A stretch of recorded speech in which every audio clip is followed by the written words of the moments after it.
సాబుదానా కిచిడి ఎలానో చూసేద్దామా? సో, ప్యాన్‌లో ఫస్ట్ ఆయిల్ వేసుకొని మనకు కావాల్సిన తాలింపు గింజలన్నీ వేసేసుకోవాలి. సో, ఈ సాబుదానా కిచిడీకి మనం లావుగా ఉండే సగ్గుబియ్యం తీసుకుంటాము.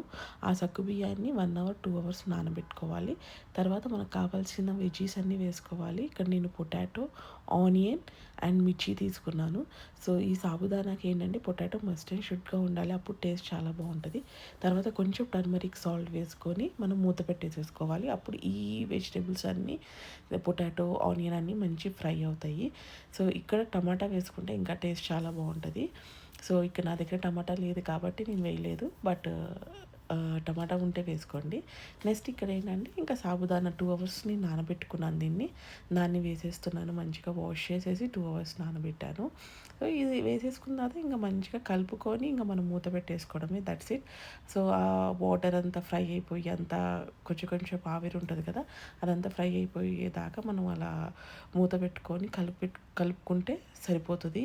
సో, ఇంకా క్విక్‌గా ఈ సాబుదానా కిచిడి చాలా క్విక్‌గా అయిపోతది. అండ్ టేస్ట్ కూడా చాలా చాలా బావుంటది. హెల్తీ కూడా. That's it.